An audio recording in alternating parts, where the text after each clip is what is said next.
So you're all probably surprised to see that I managed to do a fourth review before March ended. Yeah, it was just barely, but dang, I actually pulled this off. The re-review of Super Mario Sunshine, ready before the end of March. I told you all not to hold your breath, but here we are. So Mario Sunshine was one of the reviews I was most excited for back when I started YouTube. It's also one of the most divisive Mario games of all time. Why is that, you may wonder? Well, I do know the reason, but we'll get to that later.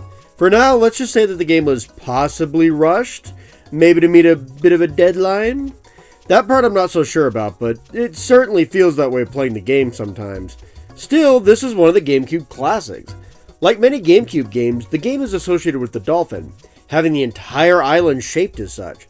This is because the codename for the cube was actually the dolphin. That's all interesting, but that isn't what I noticed when I was playing the game way back when. What I saw was a simple expansion of Super Mario 64, but with more dynamic boss fights. Yeah, I was always one of the more positive people playing the game, defending this online a large amount.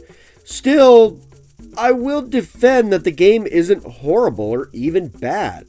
However, over the years, this game has become one of the lesser 3D Mario games in my mind. Perhaps I started seeing what the others had seen. Or maybe my review model just ate the game up and spit it back out? Let's take a look as we face down a new opponent at the time. Let's take on Shadow Mario! Time for a rematch! So Mario, Princess Peach, and some of her assistants are all on vacation.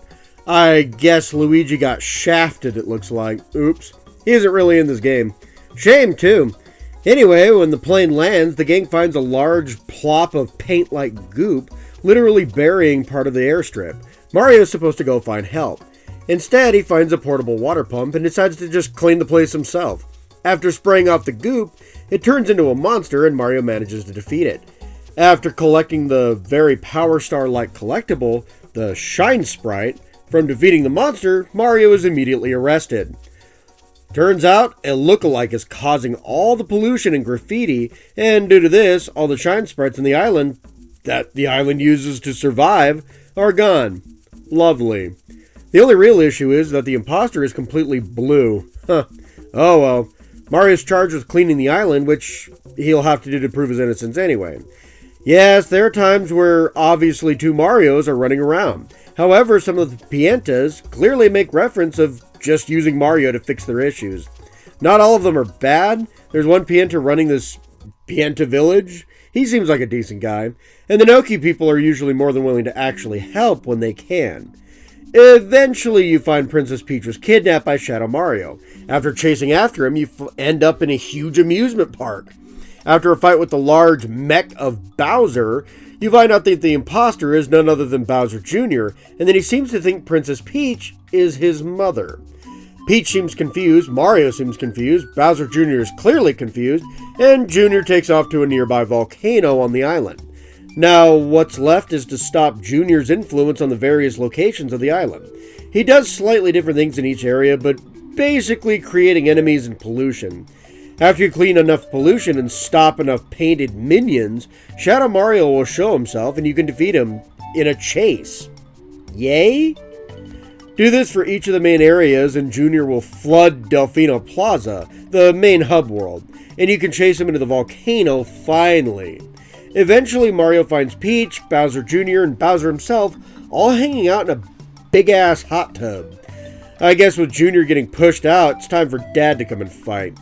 However, after a really quick fight, Bowser and his son are both defeated, and the Shine Sprites are returned to the plaza, and Peach is saved.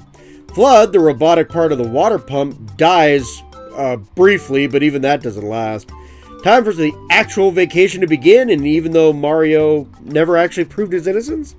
I guess since the island's been cleaned now, the sprites are back, so Mario's just kind of cleared of his charges that way? Huh.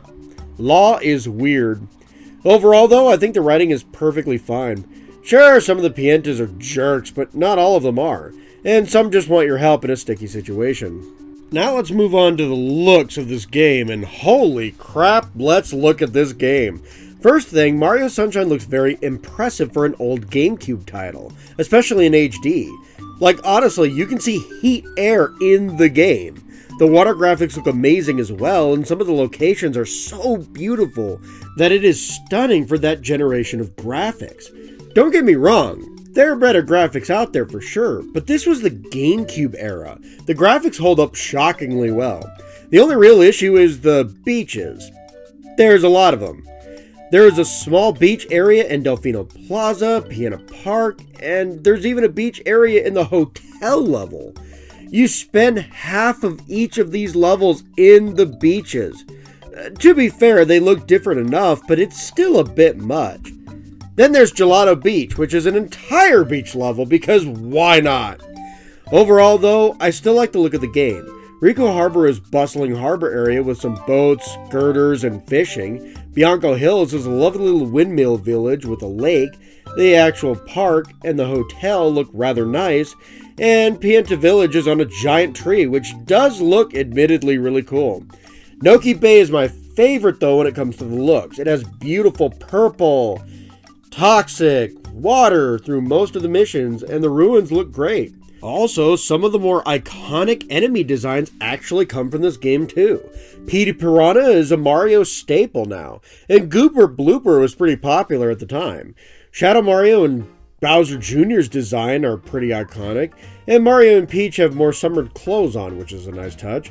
The Nokis are all unique in design, and they're all different enough to recognize them from each other to a certain extent, and well, the Piantas are there too.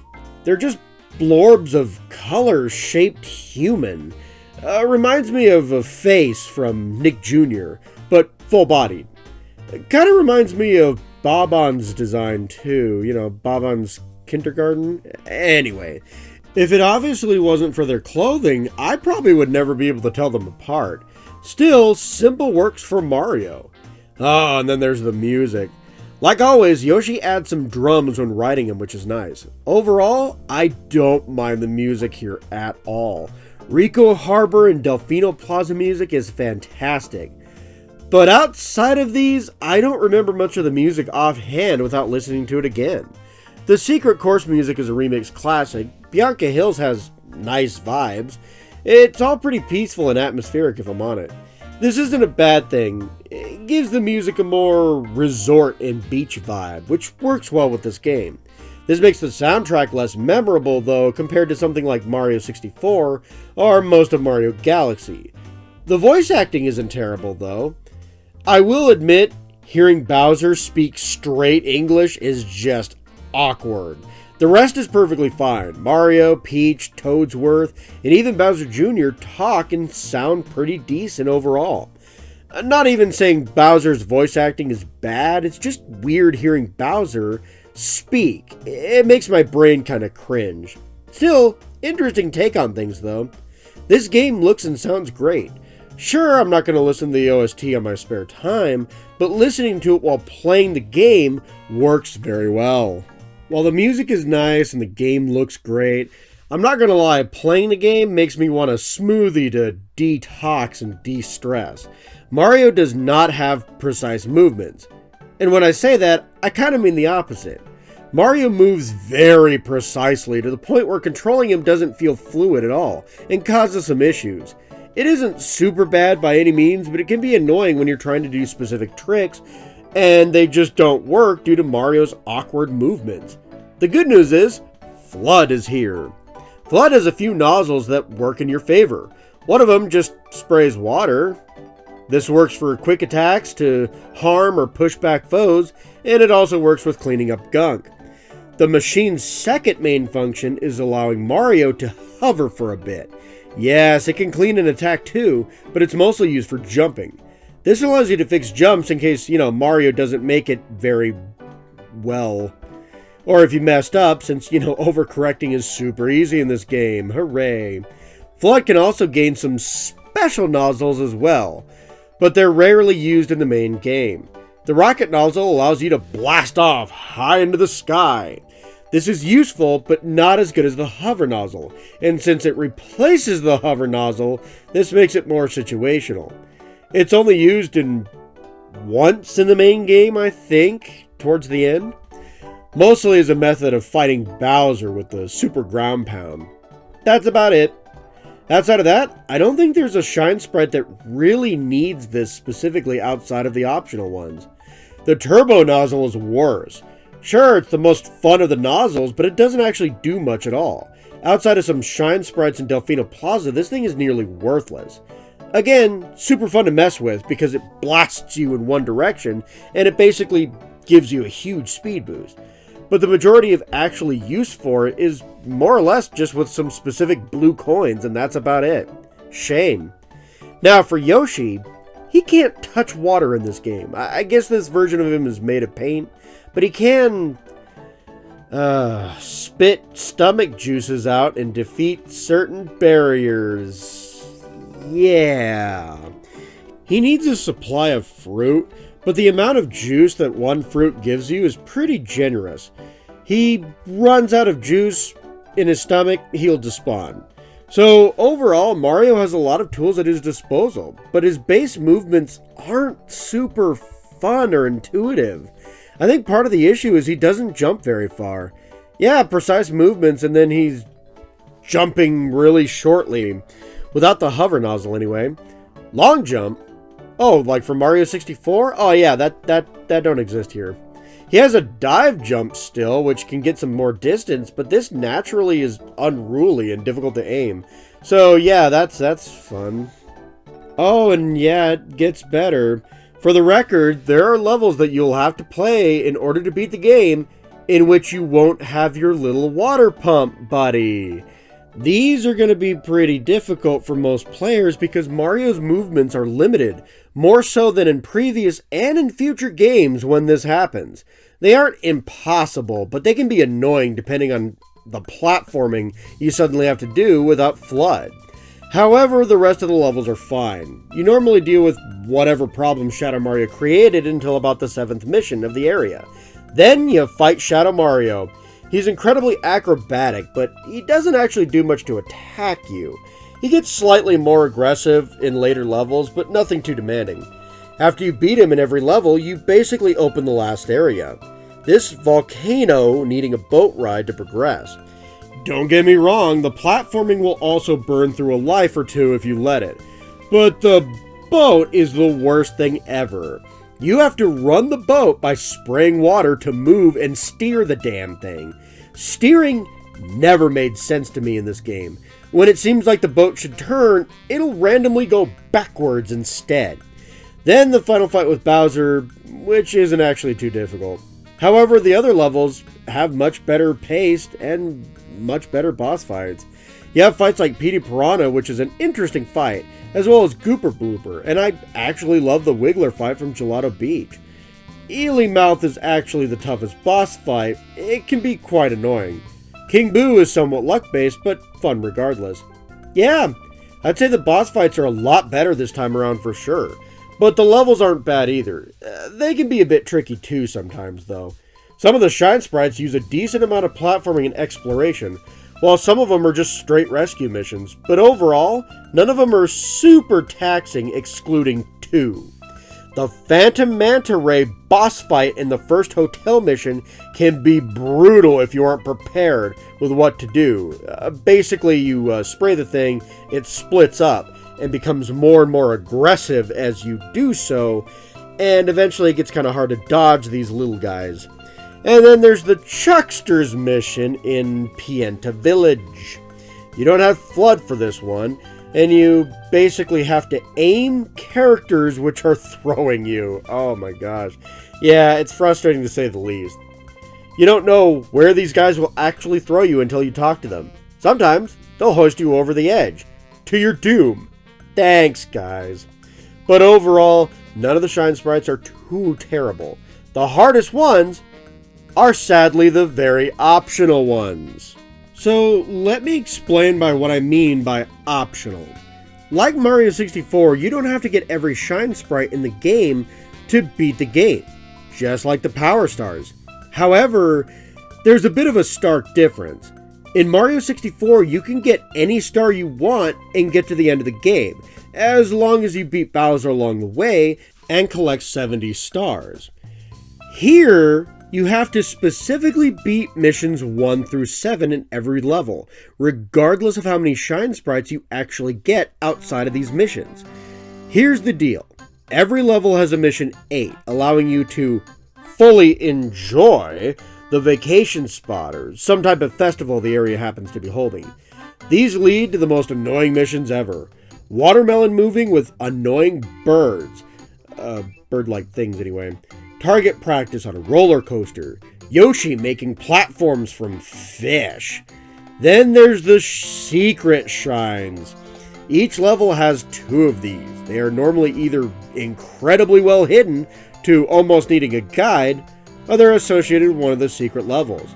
You know, the places where Shadow Mario takes Flood? These secret but very mandatory areas you can return to after the mission and use Flood in those areas. When you return to these areas, you can do a red coin challenge to earn another Shine Sprite. These aren't too bad. The hidden ones, though, you either have to find a golden bird in some obscure-ass area, or find an invisible sprite picture that you have to spray to reveal. Some of these aren't too awfully tricky. The one in Pianta Village is sure as a pain, though. There's a tiny platform on the biggest tree ever, and then you spray water at the sun. Dang. That one might be a little too well hidden. Oh, but now that you got all these, we aren't done yet. We still have 100 coin Shine Sprites to collect. These are fun. No, not really. Remember how annoying it was in Mario 64? Well, imagine they're the same amount of annoying, but kind of more scummy. Sure, the Shine Sprites appear in specific locations, rather than wherever the hell you grabbed the last coin from, but in certain levels, only specific missions actually have the 100 coin limit you need, meaning some missions you just can't collect enough coins in general in certain levels. Nothing in the game tells you this, so a guide would be super useful if you're going for these. Imagine getting like 90 coins and then running out of coins in the level in general. Blech. Okay, you did all that? Now what? Well, Delfino Plaza has a bunch of Shine Sprites to collect that you'll never need. Hooray! Cleaning bells, the actual Sprite statue, even busting through some buildings with power-ups. These aren't too bad. Most of the hidden stages are somewhat fun too, but there's 2 horrible exceptions. Number 1 is Pachinko. This stage just outright sucks. You have to use wonky physics to actually collect 8 red coins in an easy-to-die area. And again, the physics you normally would have just don't work here, so enjoy. The worst, in my opinion, though, is the River of Death. Just getting here is annoying. You need to take Yoshi over an incredibly long boat ride. Remember, you have to get fruit while doing the boat ride or you start over. Remember not to dip into the water or you start over. Remember, this boat ride takes forever and you don't want to start over. After getting to this island, which also happens to have a golden Shine Sprite bird, you uncover the pipe and jump in. Hooray, it got worse. Now you have to face the River of Death with red coins on it. Dip into the water here and you die. No sympathy here. You need to navigate a lily pad to get the coins. Remember me saying the boat controls are difficult? Yeah, imagine dealing with that, but in a river, and you're on a lily pad, and you're constantly moving forward on a really small platform. So as much, as you try to navigate it, eventually you're probably going to fall off the damn platform. I don't like this one. It is not fun, but you triumph. You get the last Sprite. Even hitting the 100 coins in either Delfino Plaza or the secret airport area. And you get the red coins in the airport after you defeat Bowser. Cool. Now what? What's that? You're still missing Shine Sprites? Huh. Did you miss any other collectibles like, I don't know, the blue coins? Oh, yes. The blue coins. There are 30 in every level. Okay, there's 20 on Delfino Plaza and 10 in Corona Mountain, but still, roughly 30 in every level. And Corona Mountain, you have to do more precise boat controls. Yay! You will have to sell fruit, find the most obscure locations and spray them down, and then clean all the graffiti in every level to get all of these. You will also need Yoshi in every level to eat bees, butterflies, and other random tasks. Just like there isn't an in-game guide on which missions have 100 coins, there's nothing telling you which blue coins you have or you don't have. You are on your own. Online guides work the best here, but even these are a pain in the ass. My Let's Play is more blue coin hunting than anything. Even broke the game a bit in Noki Bay trying to find these damn things. After an absurd hunt of epic proportions, you sell the blue coins for the last Shine Sprites in the boathouse where you teleport to Brico Harbor from. After all this, all the struggle of getting the optional Shine Sprites, you beat the game one last time and you get a nice little thank you message, so basically nothing. So, while overall I think the game is perfectly fine, there are obviously some smaller issues plaguing the entire game. The levels are fun, but mission 7 of each level is kind of repetitious. Sure, the charm is great, but the soundtrack isn't as good as other Mario games in my opinion. Sure, the story works, but some Pientas are just horrible people. The gameplay is the biggest issue though. Mario's precise movements just make certain things more difficult than other Mario games. I'm talking about both 2D and 3D. Sadly, it was a bit of a downgrade, and honestly, the levels where Flood is taken away is a pain in the ass. Flood is great though. Then there's the optional tasks. A ton of Shine Sprites and blue coins that you don't need at all to beat the game. Getting a large portion of these optional collectibles is terrible, and you don't even get anything for it. I love 100%ing Mario games, but not this one. I actually don't recommend the secrets and side content at all. It isn't worth it outside of a few fun or easy to do side missions. Those extra shines don't do anything for you. If you do play the game, beat missions 1 through 7 in every main level, and you don't have to worry about the Shine Sprites in Delfino Plaza. It's a better experience this way. The game is good, but it is a far cry from the normally great or amazing Mario games. 7 out of 10 isn't a bad score, but we normally expect higher standards from Mario. I think that's the biggest issue people have with the game. They expected the world from Mario and only got a beach. Hooray. It's a shame. I'd recommend playing it though if you can get your hands on it. Super Mario 3D All-Stars was limited release, and the GameCube games aren't exactly cheap anymore. But that's all the time I'm using for this review. However, I am planning on, ranking all the levels in the game, and I'm also planning on doing a few more Mario projects before the end of the year. More or less, I'm actually looking into doing some new Super Mario Brothers still. Yep. But that does wrap up month of Mario. There's no possible way I can get another review because it's the end of March. Literally, right now. Yep. Given I thought I was going to wrap this up last week, so what do I know? Still, the next review, I think I'm going to be talking about another platforming mascot. Time for me to return to Morbius. And I might crush another doctor with some crystals. Until then, like, subscribe, comment on videos. All this helps me out. And take care, my minions. And I apologize for the audio, by the way. I think my mic is starting to break down. I'm not sure what's going on with it, but it is a year old, so I apologize if this sounds kind of muffled. I don't know how to fix that. And it might just be a problem with the mic itself, so who knows? Okay, take care. Bye-bye.